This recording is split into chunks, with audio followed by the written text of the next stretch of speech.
Hello people, I'm glad to see you still here. As I've been saying, I got some schedule these days that doesn't let me work as I wish, and so I follow the assignments that I have right now, and so it's pretty complex for me to make much videos. So what I was planning to do a video on about, it was Androids, and I already filmed it, but it had pretty bad sound, as I want to think, and didn't let me publish it due to lack of good quality in sound.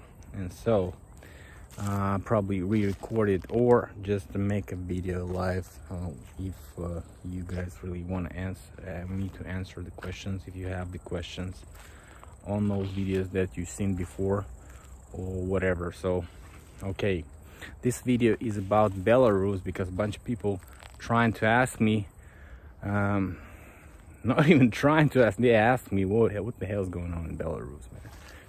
How does that fit in what's going on in US and stuff like this? So, and I can answer this question today. So watch this video.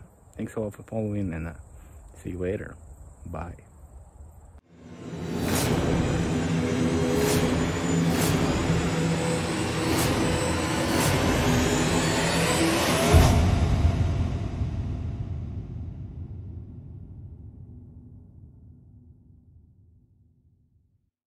I think the pandemic is a great cover for a financial system reset and shutting down the global economy. They could have not gotten a better cover. Hey people, I want to talk about on Belarus, a bunch of things going on there.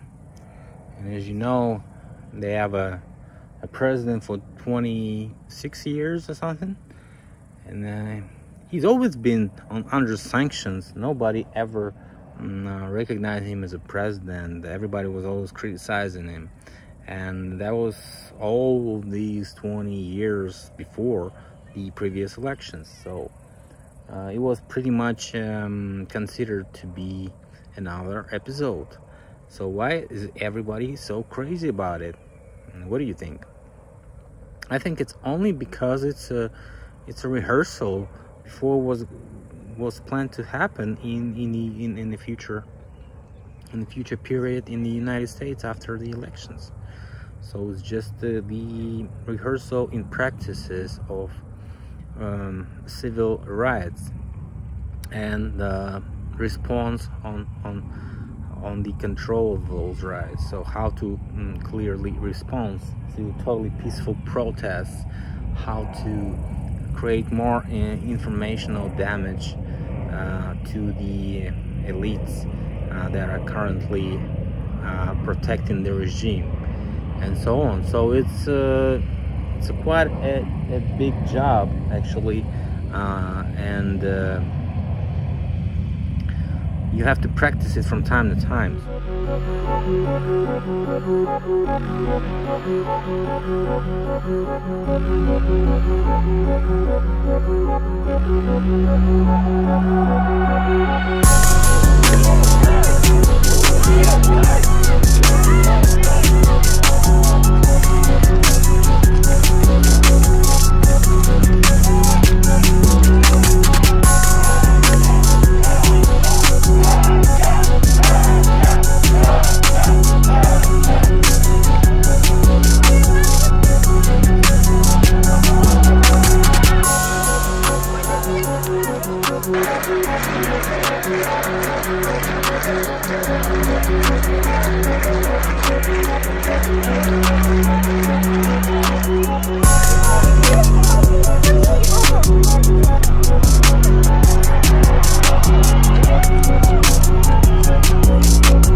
Nothing actually got better since the May situation, May and early June situation in the U.S.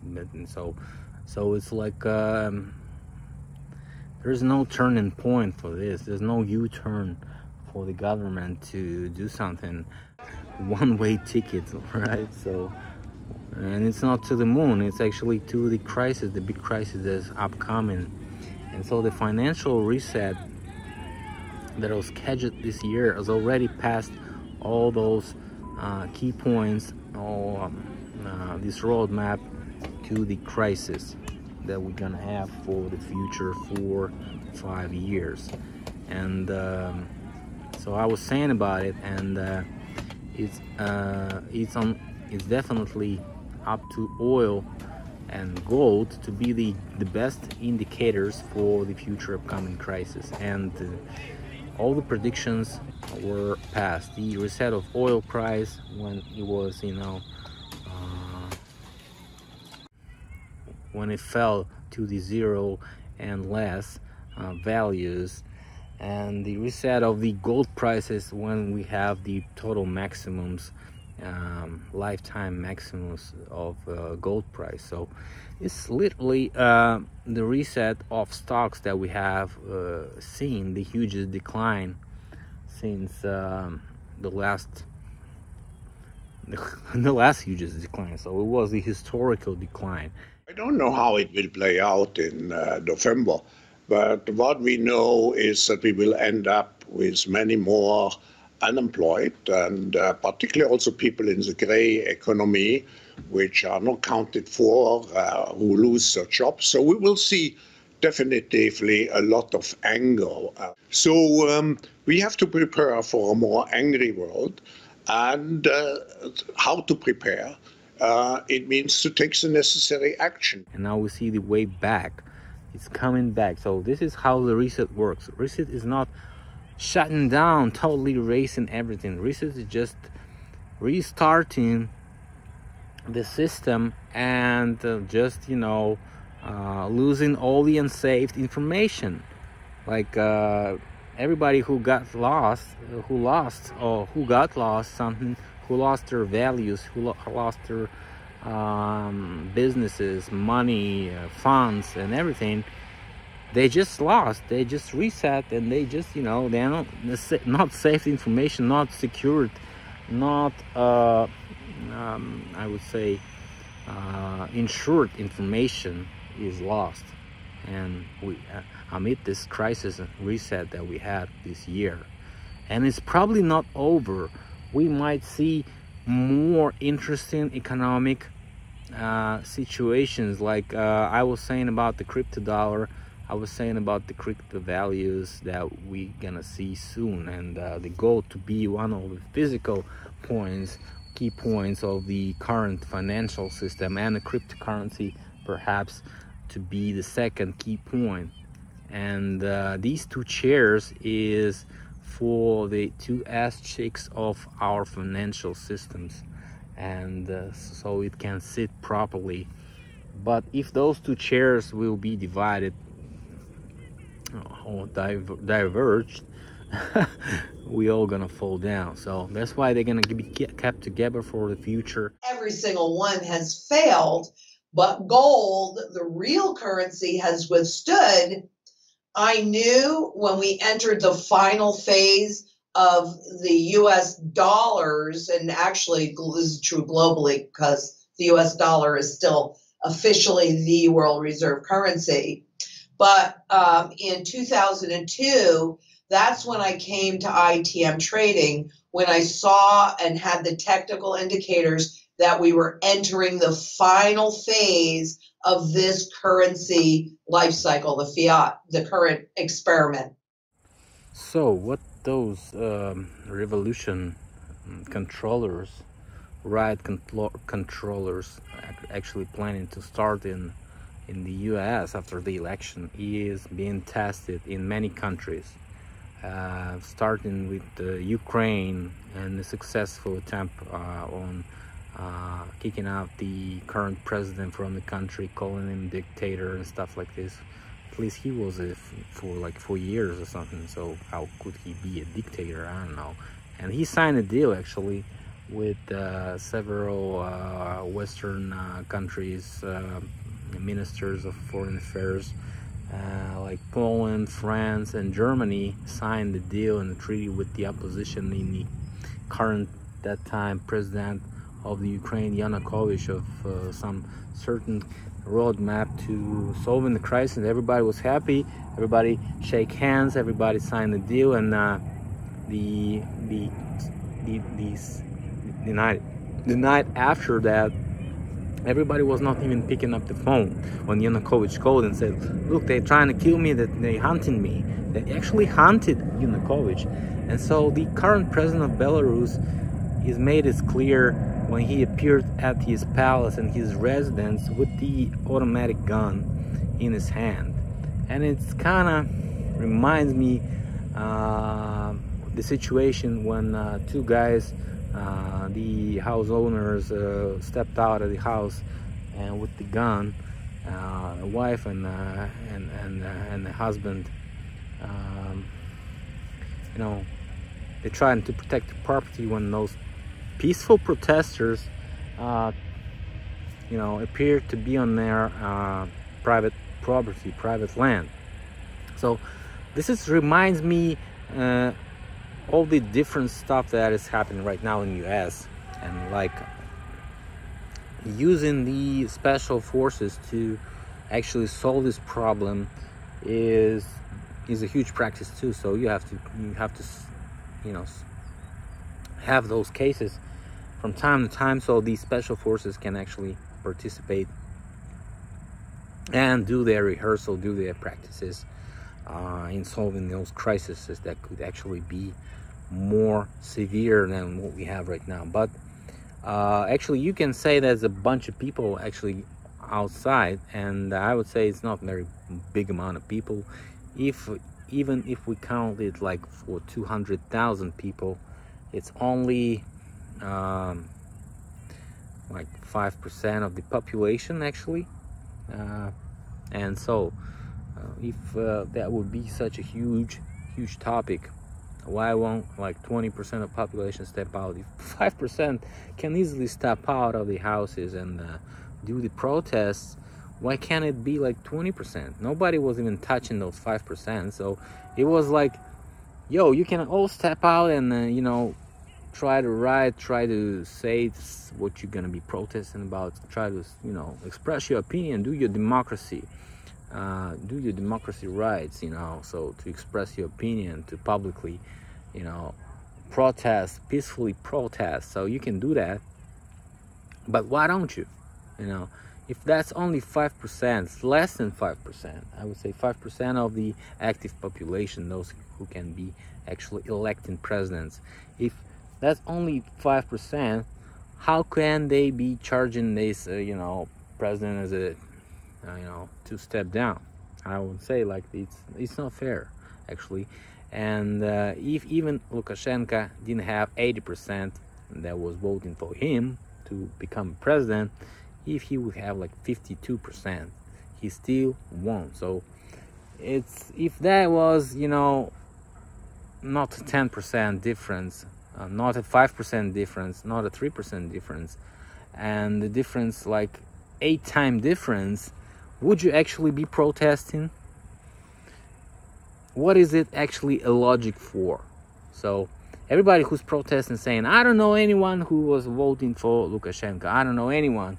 Of course you don't know, because that's probably, you don't know those people. It's very hard to know everybody, in fact. So I'm not saying he could be lying, he could be, you know, increasing his numbers, well, but still, it's a huge difference.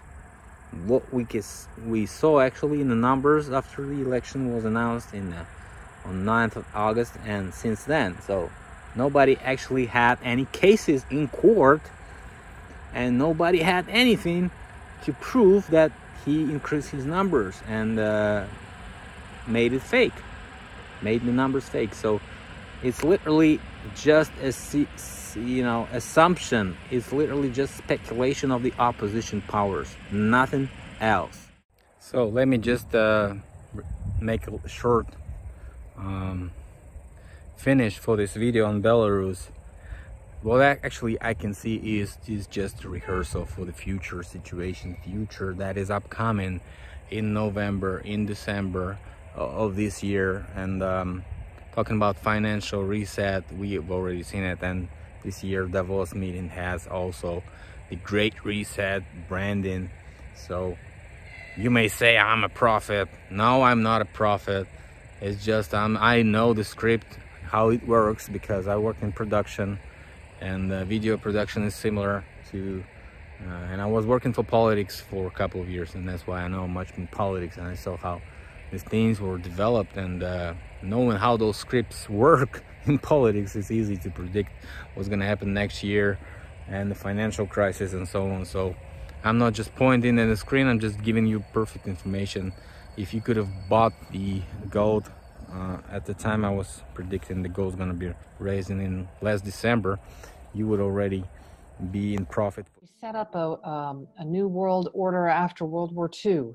We're now in a different world than we were then. What can we be doing differently? And the World Economic Forum, I think, has a big responsibility in that as well, to be pushing the reset button and looking at how to create well-being for people and for the earth.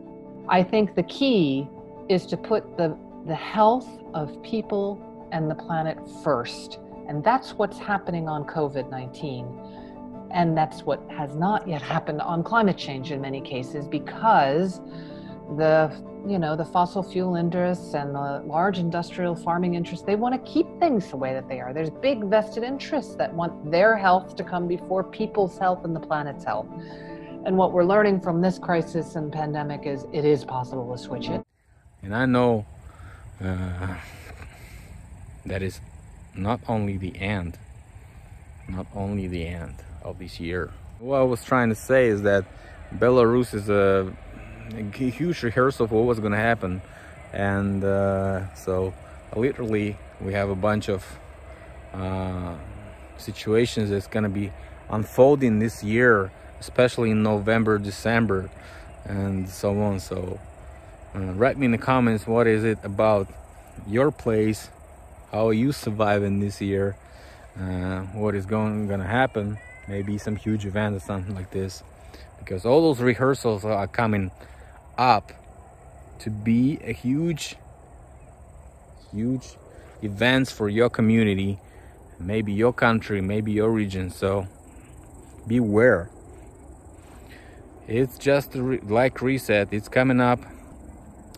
The Great Reset is still coming up. This year is just rehearsal reset, and stocks and financial system reset. So we are happy to witness more years, guys, but they ain't gonna be this funny than this one. Everything's gonna be more sad, I would say, more complex, I would say, a lot harder and a lot tougher than we had this year. So we're gonna remember this crazy year as one of the most perfect years Yeah, that we had actually.